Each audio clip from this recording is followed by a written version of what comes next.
propose aujourd'hui d'essayer de réfléchir loin en parlant de l'Union européenne, de sa politique étrangère et de sa politique de sécurité pour l'avenir. Pour cela, je voudrais vous faire rencontrer Madame Nicole Niesotto. Nicole Niesotto, bonjour, merci d'être là avec moi. Vous êtes directeur de l'Institut d'études de sécurité de l'Union européenne, qui a été décidé par le Conseil européen en 2002, donc c'est récent. Vous travaillez avec les 15 ministres des Affaires étrangères des États membres, avec Javier Solana. À quoi sert cet institut ? Alors, cet institut est effectivement le dernier né des outils de l'Union en matière de politique étrangère. Il a essentiellement deux fonctions. La première, c'est d'être une espèce de think tank européen à destination exclusive de Javier Solana et des 15, bientôt 25 ministres des Affaires étrangères, dans le but de trouver des analyses communes et peut-être des positions communes sur des questions de sécurité internationale. Il a une deuxième mission publique qui est d'être un lieu favorisant le débat et le rapprochement, si possible, des cultures stratégiques entre les pays membres, donc d'être un lieu de débat, de discussion, de publication, de façon à créer, sur le long terme cette fois, de plus en plus une culture stratégique européenne commune, permettant à l'Union de développer une politique. Ça paraît un peu théorique parce que vous parlez de position commune. Or, le propre même d'une politique de sécurité, c'est d'être une politique nationale. C'est contradictoire. Comment vous faites pour amorcer de résoudre la contradiction? Alors, c'est vrai qu'en matière de sécurité, les souverainetés nationales sont premières. Et aucun État au monde, par exemple, n'accepterait que ses soldats aillent mourir en vertu d'un vote dans lequel il aurait été mis en minorité. C'est parfaitement contraire aux règles de la démocratie parlementaire ou représentative. Mais il faut mettre deux bémols à cet obstacle que sont les souverainetés nationales. Le premier, c'est que l'objectif de l'Union n'est pas de créer une politique étrangère unique, ce n'est pas de créer une épée unique comme on a créé une monnaie unique. L'objectif, c'est de rapprocher les positions, rapprocher les visions du monde, de façon à avoir une position commune à 15 et 25 maintenant sur des problèmes clés de sécurité. Et par exemple, sur les Balkans, on a aujourd'hui une politique étrangère européenne commune. L'idée d'avoir une politique nationale française sur les Balkans ou portugaise sur les Balkans apparaît à chacun absurde.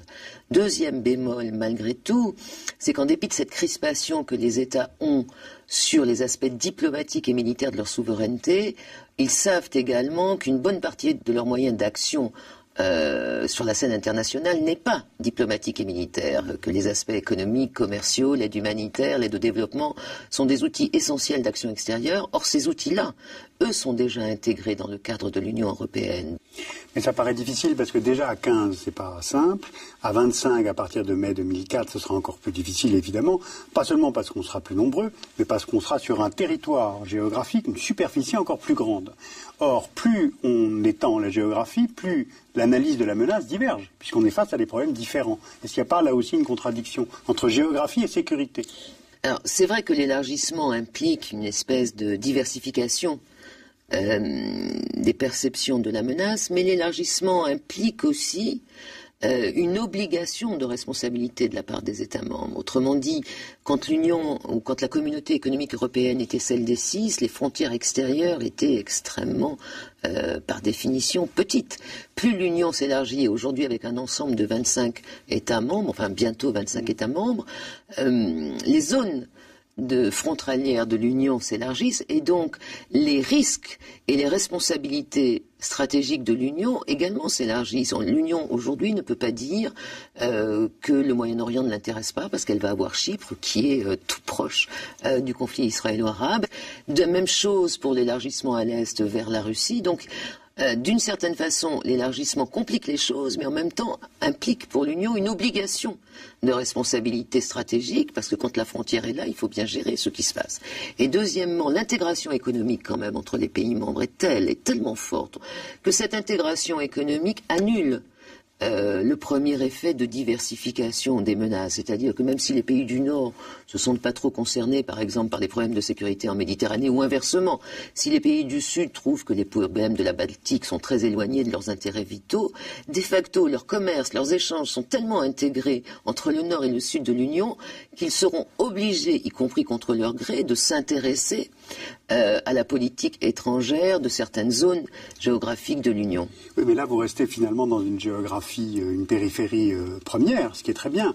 Mais quand on voit une crise majeure comme celle qui s'est déroulée en début 2003 sur l'Irak, la division était extrêmement marquée. Le grand paradoxe de la crise irakienne, c'est que les États membres de l'Union européenne n'étaient pas du tout divisés sur l'Irak. D'abord, ils avaient très peu parlé entre eux de l'Irak, il faut dire les choses telles qu'elles sont. Ce n'était pas un sujet de la politique étrangère de l'Union européenne. Et même quand les 15 se sont mis à regarder sérieusement le dossier irakien, il n'y avait aucune division sur le dossier irakien. Aucun pays européen ne prétendait que Saddam Hussein était un grand démocrate et aucun pays européen ne prétendait qu'il n'y avait pas de risque de prolifération d'armes de destruction massive à partir de l'Irak. En revanche, ces pays européens se sont immédiatement divisés et profondément divisés, non pas sur l'Irak, mais sur les États-Unis et sur la politique étrangère américaine. Ce qui fait que les deux grands obstacles d'une politique étrangère européenne, ce sont non seulement les souverainetés nationales, comme on l'a abordé au tout début de cet entretien, mais deuxièmement, le type de relation que les États membres souhaitent ou ne souhaitent pas construire avec la puissance américaine. Mais est-ce que la relation avec les États-Unis serait différente si les budgets de défense des pays membres de l'Union étaient plus importants? Alors, oui et non, comme toujours. Les 15 pays membres aujourd'hui dépensent à peu près 50% du budget américain en matière de défense. Et sur ce 50% de budget militaire américain, il n'arrive à produire que 10% du potentiel militaire américain. Donc il y a à la fois peu de budget et une très mauvaise utilisation des budgets militaires au niveau de l'Union européenne. Cela dit, les Américains dépensent maintenant plus d'1 milliard de dollars par jour pour leur défense. Ce n'est évidemment pas l'objectif de l'Union européenne d'atteindre ces niveaux, ni même des niveaux comparables. Donc c'est vrai qu'il y a un déficit chez certains pays membres en matière d'efforts militaires. Mais, inversement, je crois qu'on a aussi, depuis quelques années, un effet d'intoxication de ce discours sur les capacités budgétaires et militaires. Si on prend un exemple, celui de l'Iran, par exemple, et du risque de prolifération nucléaire venant de l'Iran, il est évident pour que l'Union européenne puisse gérer cet éventuel risque de prolifération nucléaire en Iran, et puisse le gérer avec les Américains d'ailleurs, elle n'a besoin ni de chars, ni d'avions, ni de budget militaire.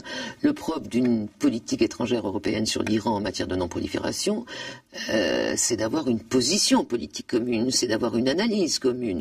Et l'essentiel des problèmes de sécurité et des problèmes de prolifération notamment ne se gère pas avec des moyens militaires. Donc c'est vrai qu'il faut que l'Union ait plus de capacités, mais en même temps, on ne gère pas une question comme l'Iran à partir du nombre de chars et d'avions que l'on possède dans ses soutes. Ce qu'il faut d'abord, c'est une politique. C'est une question de temps, parce que la monnaie unique, ça paraissait irréalisable et on l'a fait. Et là, c'est une échelle de quelle durée? Alors, c'est 10 ans, 5 ans? Je crois qu'effectivement, il faut être ni optimiste ni pessimiste sur les capacités de l'Union à s'affirmer comme un acteur international. Il faut être réaliste. Je crois que 15 ans, dans 15 ans, il y aura de facto l'Union comme puissance de fait, parce qu'elle est déjà la première puissance commerciale du monde, la première puissance économique du monde, la première puissance démographique de tout l'OCDE, de l'ensemble de l'OCDE.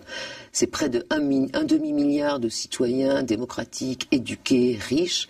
Ces pays ont des intérêts communs, ils ont une prospérité commune, ils ont de facto, ils devront défendre ces intérêts et cette prospérité ensemble. Donc je crois que 15 ans est une échelle raisonnable. Et en plus des individus vivant sous le régime du droit. Absolument. Ce qui n'est pas tellement fréquent dans le monde entier. Et ce qui, j'espère, le deviendra grâce à la revendication européenne. Merci de cet éclairage. Si vous voulez approfondir ces questions, l'Institut de sécurité européenne publie ce qu'on appelle les cahiers de Chaillot, qui sont à peu près mensuels. Je vous signale l'Europe de l'armement, si vous voulez approfondir ces questions. La Russie face à l'Europe, puisqu'on réfléchit souvent quelles sont les frontières de l'Est, ça contribuera à enrichir votre réflexion. Et puisqu'on évoquait tout à l'heure terrorisme et prolifération, ceci étant dans les cahiers de Chaillot, vous pouvez retrouver le site de l'Institut qui vous donnera des éléments complémentaires et de réflexion. En tout cas, merci beaucoup d'avoir éclairé ces questions sur l'avenir de l'Union européenne.